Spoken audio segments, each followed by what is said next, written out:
Salam hebat dan luar biasa untuk teman-temanku yang hebat dan luar biasa, komunitas Ratu Lisa di seluruh Indonesia. Jadi sore hari ini kita bincang-bincang lagi dengan Mas Marvan, Mas Arfus, Mas Memet, dan juga ada Mas Bambang yang senantiasa menemani diskusi kita. Nah, sore hari ini kita akan diskusi bagaimana keterampilan abad 21 itu menjadi salah satu bagian penting untuk bekal generasi muda. Nah, begini, jadi kalau sekarang ini kita masuk di dunia abad 21, di dunia digital, tentu tidak bisa lepas dari upaya kita bagaimana kita melakukan kegiatan atau kegiatan yang betul-betul mendukung pada Formula 4C. Nah, kalau kita lihat keterampilan abad 21, Formula 4C itu kan bisa kita lihat ada berpikir kreatif, ada berpikir kritis, kemudian ada komunikatif, dan ada kolaboratif. Jadi Formula 4C ini betul-betul bisa kita lihat bagaimana kita kreatif, kemudian critical thinking, kemudian kolaboratif dan komunikatif. Nah, apa yang sudah disampaikan oleh Mas Marvan tadi, kalau Mas Marvan menanyakan Pak Romadi sebenarnya apa sih yang harus dilakukan oleh generasi milenial di abad 21 ini untuk menyongsong abad 21 dalam proses bagaimana kita menyiapkan generasi kita. Nah, gini Mas Marvan, kalau kita lihat dalam kondisi tertentu, tentu kita juga harus lihat pengalaman para generasi senior dulu. Jadi kalau eranya Pak Romadi dulu, kala kecil itu pergi ke sawah, pergi ke ladang, cari rumput, membantu bapak ibu di sawah, itu hal yang biasa. Dan itu sebenarnya menjadi bagian kekuatan yang luar biasa untuk membangun spirit, untuk membangun motivasi bahwa kita harus berjuang, kita harus berusaha untuk bisa membangkitkan diri sendiri, mampu mengelola, memanage diri sendiri dalam kondisi apapun, dalam situasi apapun. Nah, terkait dengan hal tersebut, Mas Marvan, tentu tidak bisa lepas bagaimana kondisi anak-anak sekarang. Kita bandingkan, anak-anak di era digital ini, anak-anak di abad 21 ini berbeda dengan kondisi zaman Pak Romadi dulu. Jadi kalau anak-anak sekarang kita bisa perhatikan, anak-anak sekarang ini semua sudah pegang Android, pegang HP, dan posisi HP ini mohon maaf tidak hanya digunakan sebagai media pembelajaran, media literasi, tetapi justru malah lebih banyak digunakan untuk main game. Nah ini, jadi lebih banyak untuk main game. Kita lihat saja dalam kondisi COVID-19 ini, situasi virus corona yang masih menyebar di seluruh wilayah Indonesia dan dunia ini, ternyata generasi Indonesia, generasi muda yang saat ini akhirnya pembelajaran dilakukan di rumah, ini anak-anak yang menggunakan HP, akhirnya yang tadinya mungkin orang tuanya memberi kelonggaran bermain dengan Android, dengan HP, ternyata lebih longgar. Karena apa? Karena memang HP ini digunakan sebagai media pembelajaran, digunakan sebagai media untuk bisa mengunduh sumber-sumber literasi dan informasi yang digunakan dalam proses pembelajaran. Nah, inilah sebenarnya Mas Marvan yang harus diketahui bahwa harus dilihat duduk permasalahan, harus dilihat pokok permasalahan dari apa yang dihadapi oleh generasi milenial saat ini. Jadi kalau kita bandingkan dengan generasi kolonial dulu berbeda. Jadi kalau zaman Pak Romadi sebagai generasi milenial itu juga senantiasa memberikan kontribusi, tetapi untuk diri sendiri dan lingkungan itu terbangun. Ini yang pertama. Nah, disinilah yang sering saya katakan, kalau Mas Arfus tadi menanyakan, lupa Pak Romadi, kenapa orang-orang dulu itu kuat, orang-orang dulu itu tangguh, orang-orang itu pengkoh, orang-orang dulu itu memiliki spirit yang luar biasa. Karena apa? Orang-orang dulu itu sering dibenturkan dengan situasi, sering dibenturkan dengan permasalahan, sering dibenturkan dengan kondisi. Lah, kondisi-kondisi itulah akhirnya yang selalu menjadi the power of kepepet. Nah, gitu. Jadi kondisi yang sudah betul-betul tidak menemukan jalan keluar, ya akhirnya mau tidak mau. Contoh, kalau anak-anak sekarang tidak diberi uang saku nggak mau sekolah. Kalau dulu sekolah nggak pakai uang saku, sekolah kita nggak pakai sepatu, kita nyeker. Kemudian sekolah belum semegah, seindah sekarang ini gedung-gedungnya.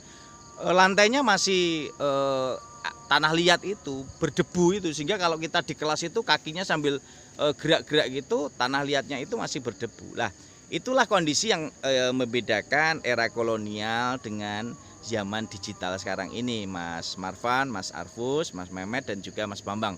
Nah, ini menjadi salah satu bagian penting. Kalau tadi saya katakan, mengapa Formula 4C ini harus kita tanamkan kepada generasi milenial di era digital ini? Karena apa? Yang pertama begini, mari kita coba ulas satu persatu.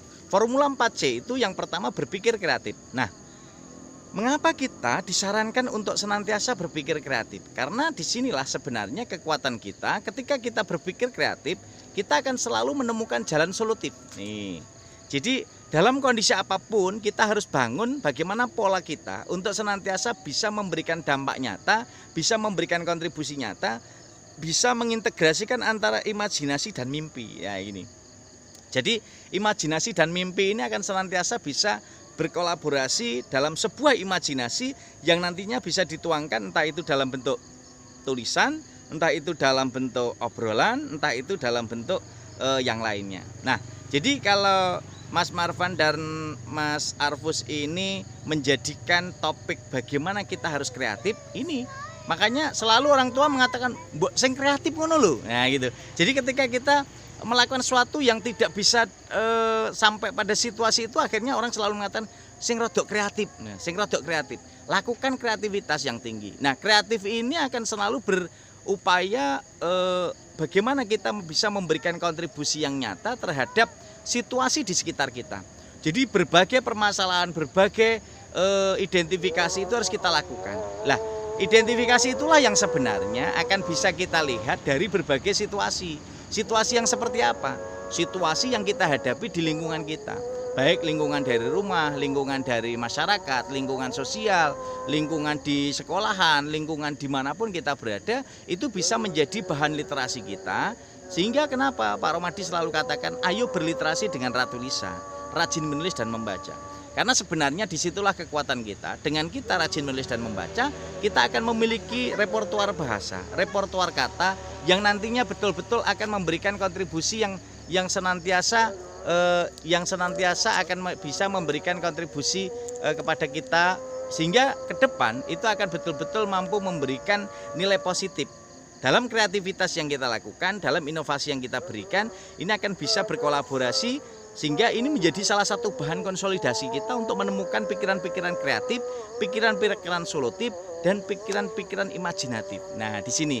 Jadi kekuatan imajinatif itu diperlukan juga. Maka kenapa selalu saya katakan Ratu Lisa guru imajinasiku. Rajin menulis dan membaca itu menjadi guru imajiner yang betul-betul luar biasa. Karena disitulah dampak positif itu akan nampak dan akhirnya akan memberikan kontribusi yang nyata dalam kehidupan kita. Nah, yang kedua, ketika tadi sudah saya katakan Mas Marvan, Mas Arfus, bahwa kita harus berpikir kreatif, sekarang kita harus selalu kritis, berpikir kritis. Nah, jadi apa yang sudah kita wujudkan, apa yang sudah kita lakukan, ini saya kira harus ada sebuah analisis, ada sebuah evaluasi, dan disitulah kekuatan kita untuk bisa memberikan kontribusi bagaimana hasil pemikiran kita, hasil kreativitas kita itu kita analisis secara kritis, sehingga plus minusnya, nilai positifnya, nilai negatifnya, kekurangan dan kelebihannya akan bisa kita jadikan bahan evaluasi dan tindak lanjut ke depan. Sehingga semua program yang kita buat itu bisa menjadi salah satu bagian penting bagaimana kita bisa merencanakan, melaksanakan, mengevaluasi dan tindak lanjuti dengan baik. Nah, di situ yang kedua,